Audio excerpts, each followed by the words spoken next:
श्री कृष्ण ने कलयुग के लोगों को दिया था ये एक बड़ा वचन। दोस्तों कहते हैं श्री कृष्ण ने कलयुग के लोगों को एक इतना बड़ा वचन दिया था जिससे उनका उद्धार आसानी से हो जाए। लेकिन बात यह है कि श्री कृष्ण के दिए हुए उस वरदान से कलयुग के आज भी 90% लोग अनजान हैं।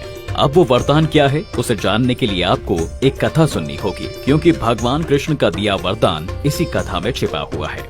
मित्रों, श्री कृष्ण का एक बहुत बड़ा भक्त हुआ करता था जिसका नाम माधव सखा था। माधव सखा के जीवन का अगर कोई उद्देश्य था तो वो सिर्फ और सिर्फ श्री कृष्ण की भक्ति करना, और उसकी भक्ति को देखने के लिए श्री कृष्ण खुद आते थे।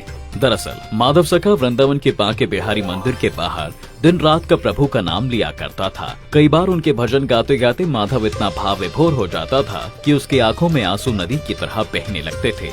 कई बार तो वो रो रो कर जोर जोर से कान्हा को बुलाया करता था।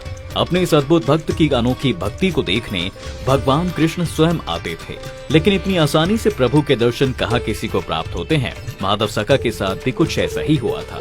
दरअसल प्रभु उसके सामने होते तो थे पर उसे दिखाई नहीं देते थे। थपती रूप में भगवान घंटों खड़े होकर माधव सखा की भक्ति का आनंद लिया करते थे। इसकी वजह से उनके पैरों में छाले भी पड़ जाया करते थे। दोस्तों, एक दिन भगवान श्री कृष्ण ने सोचा कि वो अपने भक्त को सपने में दर्शन भी देंगे और उससे अपने छालों के इलाज भी पूछेंगे। बस फिर क्या था, माधव सखा एक दिन रात में सो रहा था कि तभी गहरी नींद में जाते ही प्रभु श्री कृष्ण ने उसे सपने में दर्शन दिए। अपने इस छोटे से भक्त से श्री कृष्ण बोले, माधव, मैं तुमसे मिलने सिर्फ आज नहीं आया बल्कि रोज आता हूँ। देखो, तेज धूप में इतनी देर तक खड़े होने के कारण मेरे पैरों में छाले पड़ गए हैं। माधव बोले, माफ करना कान्हा, मेरी वजह से आपको इतना कष्ट झेलना पड़ा। श्री कृष्ण बोले, माफी नहीं, आसन चाहिए। माधव सखा की बात कुछ समझ नहीं आई। वो बोला, कान्हा क्या कह रहे हो तुम? मुझे तो कुछ समझ नहीं आ रहा, साफ साफ बोलो ना तुम्हें क्या चाहिए।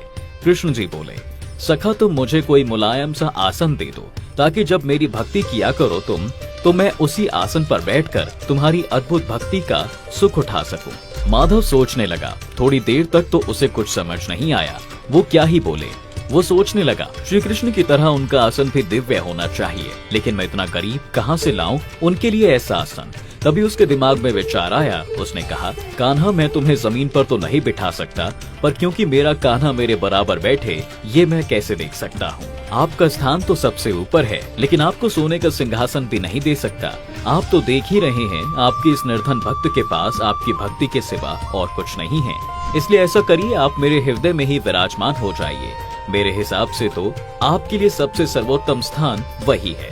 श्री कृष्ण मुस्कुराए और बोले, मान गए तुम्हें माधव सखा, तुम्हारी बुद्धि का तो कोई जवाब ही नहीं।